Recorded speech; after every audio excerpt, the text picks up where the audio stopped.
How did showrunner Lauren Schmidt fool Henry Cavill? How Netflix has circled Andrzej Sapkowski, as well as a revelation from the creators of Season 3 that goes completely against Lauren's personal promises and only proves the sad inevitability. This is going to be interesting. So watch to the end tonight. Hello everyone. Here's more with stars and here we go. Well, we'll start with the situation surrounding the Witcher series as a whole. After all, as everyone knows, the main complaint of the audience to this show is the strategy that the authors and personally showrunner Lauren Schmidt have chosen. The strategy of creating constant detachment, of updating, as is now fashionable, the source material. To take the liberty of making decisions that go against the books and so on and so forth. It is clear that Henry Cavill was infuriated by all this, which eventually led to the departure of the British. But now writes some English-language editions, in particular Entertainment Weekly. Lauren Schmidt, in her time, simply deceived Henry Cavill, promising the actor faithful to the original project, but instead slipping him a tawdry. Netflix's The Witcher reportedly collapsed after showrunner Lauren Schmidt made a false promise to stick to the source material. But she never actually did, leading to Henry Cavill's departure. Here's what the headline sounds like in another edition of Fandomware. Longtime fans of Netflix's The Witcher series have witnessed a dissonance between the words and actions of showrunner Lauren. She talked about being faithful to Sapkowski's books, but that's not really the case. So even though Henry's departure from the series stunned, the departure still didn't come as a complete surprise to those who have been closely following the behind-the-scenes drama, writes Fandomware. As a fan of the books, Cavill wanted the show to be close to the source, but when it deviated too much from the original, the actor decided to say goodbye to Netflix. Viewers of the series believe that showrunner Lauren Schmidt's controversial activities actively contributed to the show's downfall. Back in December 2021, in an interview with Screen Rant, Lauren Schmidt said that the writing team for the Netflix series always used Andrzej Sapkowski's books as their main source. That in itself was already funny after the first season of the series. Next a quote, "You know, we always turn to books as our main source. We also know that the Blood of Elves cover of Season 2 is going to be a particularly difficult book to adapt. So we knew we'd have to add some new stories in there.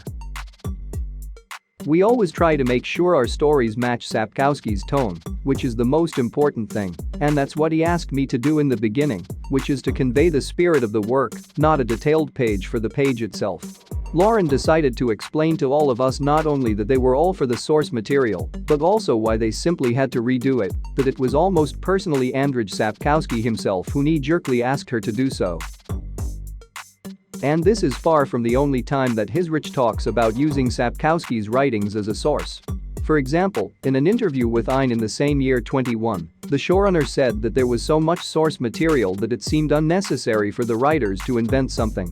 Such statements, of course, sound especially funny and even cynical in light of the amount of nonsense that the same screenwriters have spun in Season 2. Still, let's find out, verbatim, what Lauren was saying at the time. It would be a direct translation of the books. "I think there's so much material that I don't feel the need to invent my own material to support it. We really try to stick to one book a season. We combine some of the stories for the first season, and there are things in the stories that we want to go back to because there was too much good material in 8 episodes. Next, we realized that the 2 seasons we've seen so far clearly contradict what Lauren Schmidt said. And despite the showrunner's assurance and affirmation, the second season is particularly at odds with the books. What's more, often even the fanfics look far more believable and interesting than what Netflix does. And the cosplay models are far more organic than the characters in the White Wolf series."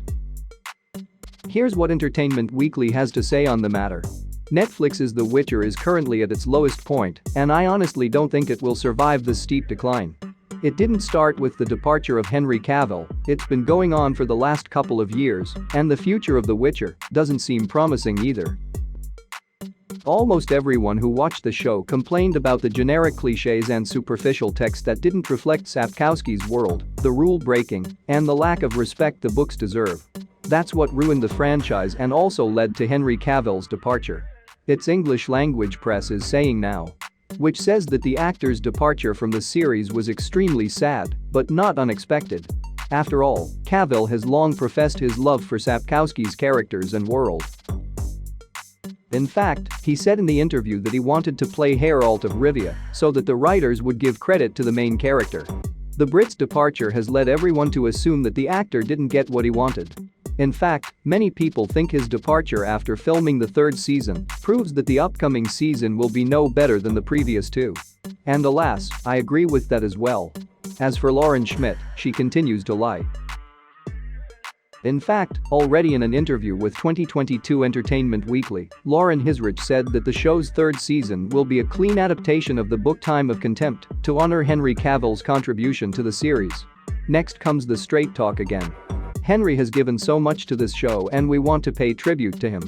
What's so interesting is that for me the third season is the closest thing we've done as a personalized adaptation of the books.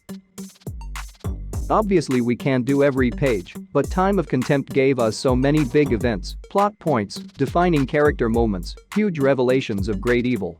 So much to do that we were able to stick very, very closely to the books. Remember that, don't you? Now, as they say, watch your hands.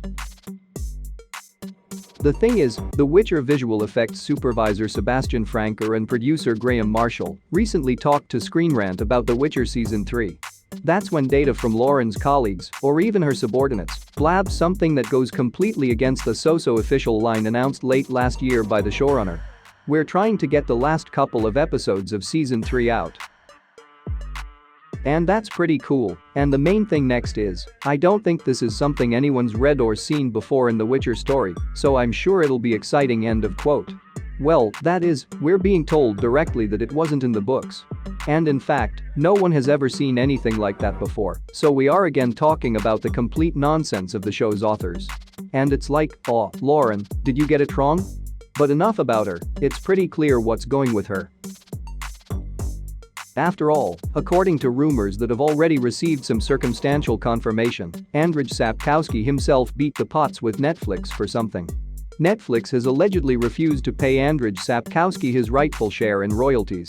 According to sources, the Polish author of a series of novels even admitted that selling the rights to his books, without regard to all factors, was his fault and a mistake. As for the series itself, Sapkowski, too, recently responding to the question what did he think of the Netflix brainchild. Sapkowski also sharply replied that he had seen better. Although then smoothed, saying that he had seen worse. So, between the previously super loyal streamer Sapkowski and the company, clearly not everything is smooth, but as they say, that's another story. What do you think could make the series better? Write your thoughts in the comments, we'll discuss it together. Thank you very much for watching. Join our channel by subscribing and clicking the bell. See you soon.